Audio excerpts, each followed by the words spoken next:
Informacija, kurią mes gaunam iš interneto, knygų, kitų šaltinių, mūsų nekeičia. Mūsų keičia sprendimai ir tos aplinkybės, kuriuose mes juos darom. Didžioji dalis šio kanalo sekėjų, kaip buvo priklausomi nuo moterų, taip ir liko joms priklausomi. Atrodytų, viskas ant lėkštutės padėta, parodyta, papasakota. Kodėl nenori keistis? O atsakymas iš tikrųjų ganėtinai paprastas. Tokia yra žmogaus prigimtis. Mums lengviau yra daryti tai, kas mums pažįstama. Elgtis tam tikrose situacijose taip, kaip jau esame pratę. Todėl, kad pasąmoniai mes žinom rezultatą ir tie sprendimai mums atrodo saugesni. Žmogui paprasčiau yra atlikti pažįstamą veiksmą, net tais atvejais, kada jis neatneša rezultatų. Todėl absoliutus ignoras, apie kurį aš jau nemažai kalbėjau, yra kažkas labai baisaus nepratusiam vyrui. Tarp kitko, tai paskutinis video apie ignorą, aš jau pagrindinį šio įrankio koncentratą kanale esu aptaręs. Ir manau, kad kol kas galima koncentruotis į kitas temas. Absoliutus ignoras yra labai universalus įrankis, kurį mes esam taikę daugybę kartų ir prie kardinaliai skirtingų situacijų. Aš visiškai neabejoju jo veiksmingumu. Todėl nusprendžiau, kad seriją epizodų apie jį padarysiu. Aš galiu jums pasakyti taip. Jeigu jūs stengiatės pakeisti savo gyvenimą, tai pirmas jūsų ignoras, kada jūs jaučiat stiprius išgyvenimus, nerimą susijusi su moterį. Tai yra neišvengiamas pirmas laiptelis tų pokyčių link. Ir įveikus tą stresą priešais tave atsivers aibė durų, aibė galimybių, iš kurių tu galėsi rinktis. Aš atsimenu save 18 metų ir aš neturėjau šitos informacijos, kad reikia čia ją ignoruoti. Aš apčiupom šitą būdą intuityviai kažkaip per praktiką išradau. Aš pabandžiau viską, kas galėjo ateiti man į galvą. Ir tai buvo vienintelė versija, ko aš dar nebandžiau daryti. Ir kas galėtų bent kažkokias emocijas moterį iššaukti. Man reikėjo tiesiog išeiti. Aš taip ir pasielgiau. Ir aš daug ignorų esu turėjęs savo gyvenime. Nes aš nesuprasdavau, ką reikia daryti po to. Ir dėl savo naivumo man atrodė, kad moteris buvo visiškai netinkama santykiams. Ir man atrodė, kad jos noro turbūt pakanka, kad kažką sukurtant turėti santykius. Ir tuo pačiu, aš atvirai pasakysiu, daugelį domina, kada čia jos reikšmingumas jau apmažėjęs, praėjo jau nemažai laiko.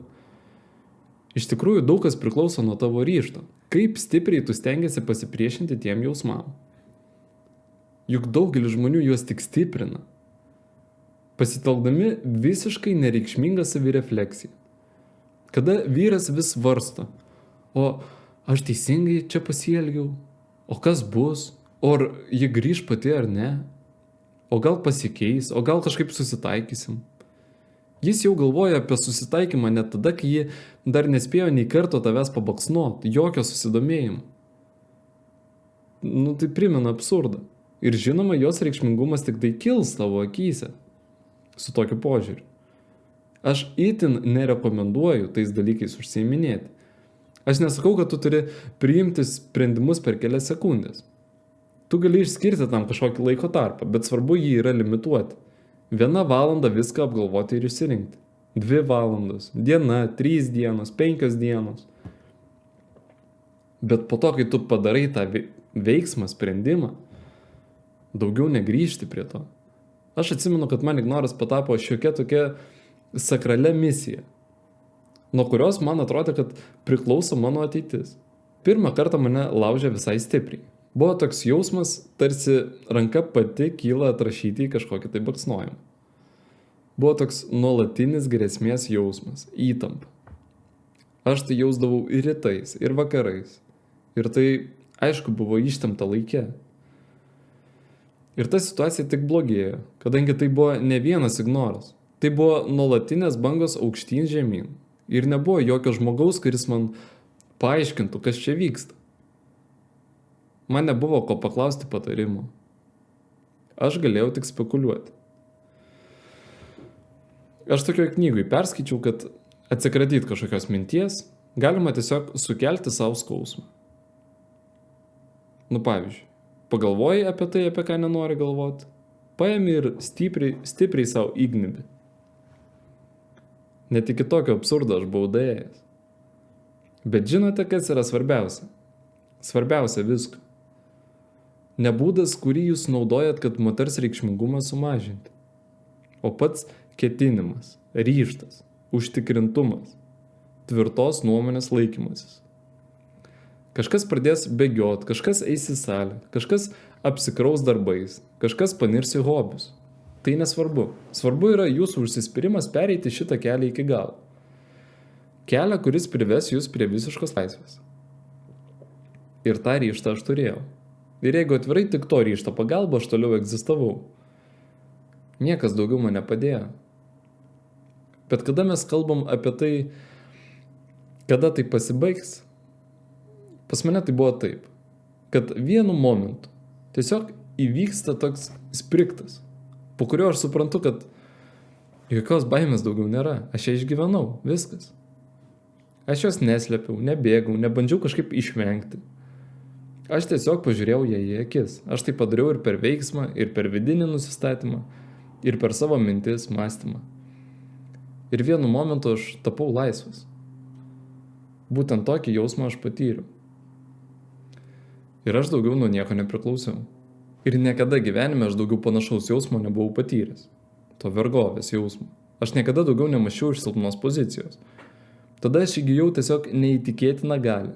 Suprasdamas, kad jokia moteris, jokie jausmai, jokia pseudo meilė nesugebės vėl gražinti manęs į vergo poziciją. Aš padarysiu bet ką. Bet aš niekada daugiau į tą situaciją nepakliūsiu. Aš niekada netapsiu vergu tų aistrų. Ir aš supratau, ką aš iš tikrųjų sugebu. Tai buvo kaupiamasis efektas. Ir aš manau, daugelis jūsų jau tai išgyvena. O gal dar išgyvensit ateityje. Todėl svarbiausia nepasiduoti. Ir būtent čia pasidarys aišku, ko tu nori iš tikrųjų. Kada mes kalbame apie situaciją, kada vyras sėdi po padu, esmė ne tame, kad jis toks gimė. Jam tinka tokia pozicija.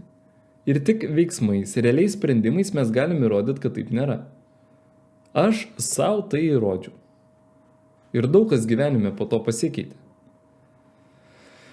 Ir pabaigai noriu jums papasakoti apie eksperimentą, kurį pravedžiau prieš porą metų. Dating appsuose turėjau apie 50 dialogų, kuriuose aš tiesiai atviru tekstu sakiau, kad ieškau antros merginos. Taip atviru tekstu įrašiau. Labas, mielos nuotraukos, aš su tokiu neįprastu tikslu ieškau antros merginos. Ne meilužės, o merginos. Todėl davai atsiųsk savo Instagramą, o ten jau susirašysim, pabendrausim. Buvo labai didelis kiekis moterų, kurios savo kontaktus paliko. Iš karto, po pirmos žinutės. Be jokių papildomų klausimų. Ir su mielu noru paskui ėjo į suartėjimą. Aš tai testavau. Buvo tų, kurios norėjo protestuoti. Jos rašė tipo, o ką, tau vienos maža? Aš sakiau, klausyk, aš galiu sau leisti. O ką, šalyje situacija nekokia, skyrybų daug, vienišų merginų daug. Jeigu dar viena moteris bus laiminga, tai kodėlgi ne? Ir ji tokia, bet tai nepriimtina visuomeniai. Aš sakau, ta prasme, dėdė policininkas ateis ir aprieks mane, ar kas bus? Ji tokia, bet susituokti juk nepavyks. Jo, bet prie didelio noro, tai kitoj šalyje galima padaryti. Galima vedybinę sutartį sukurti. Galima spaustuvį atspausdinti, jeigu tau tai bus ramiau. Bet argi tai yra taip svarbu? Ir po to Instagramą vis tiek atsiųsdavo. Kodėl aš visą tai pasakoju? Esmė ne tame, kad aš kažko ten ieškau. Ne. Man buvo įdomu patikrinti, į ką gali pretenduoti vyras, kuris tiki tuo, kad jam kažkas priklauso. O jeigu šito jausmo nėra, tai vyras būtinai sėdės apsitriedęs. Kažkada moteriai nuo tavo rudo kvapo tiesiog pasidarys bloga. Ir ji tave paliks, sugalvojus kažkokią tai ten priežastį, bet kokią. Kažką netai padarei, laiku nepadovanoji žiedo, buvai nepastabus, kas tik nori. O vyras prašys pakartot. Tau dvi realybės. Ir dabar tu renkiesi, kokiu keliu tu nori gyvenime eiti toliau. Aš absoliučiai įsitikinęs, kad niekada santykiuose nieko kentėti nereikia. Jeigu pas tave atsiranda nors menkiausias diskomfortas, jis turi pasišalinti per kažkokį sprendimą, realizaciją. Bet vėlgi, aišku, kad tai neturi būti isterija. Jeigu moteris atlieka bet kokį veiksmą, kuris neatitinka tavo pasaulėžiūros, tavo įsitikinimo apie tai, kaip turi būti, tu gali tiesiai jai tą pasakyti. Nieko nesigėdijant. Pasakyk apie tai, kad klausyk, man neįdomu tau nieko įrodinėti. Čia tuo atveju, jeigu jis taiga į kokią diskusiją ar debatus nuspręs su tavim stoti, ar ne? Man neįdomu tau kažką įrodinėti. Galima taip daryti, negalima, teisinga, neteisinga. Aš neplanuoju su tavim ginčytis. Mano santykiuose to būti negali. Vat galima išsirinkti bet kokį kitą žmogų, kuris tau šypsosis, kai tu jam šyksi ant galvos. Visada sakys tau taip, brangioji, stengsis kažkaip ten atsargiai, neįžeidžiant su tavim pašnekėti.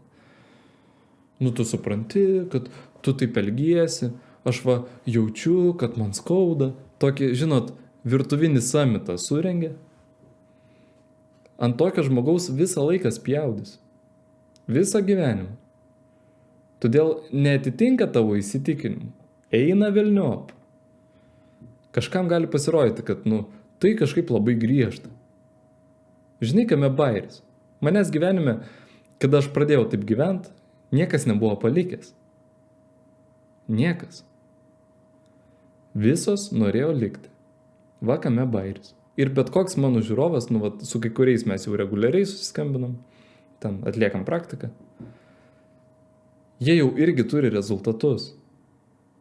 Nei viena niekur neišeina.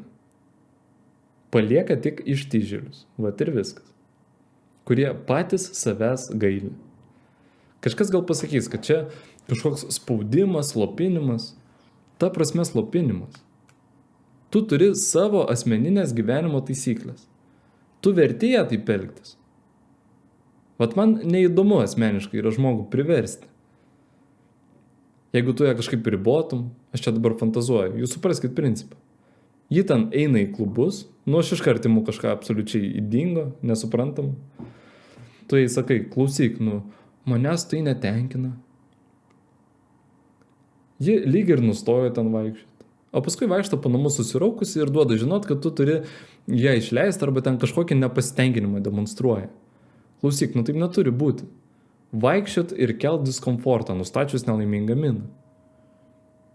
Ką aš padaryčiau?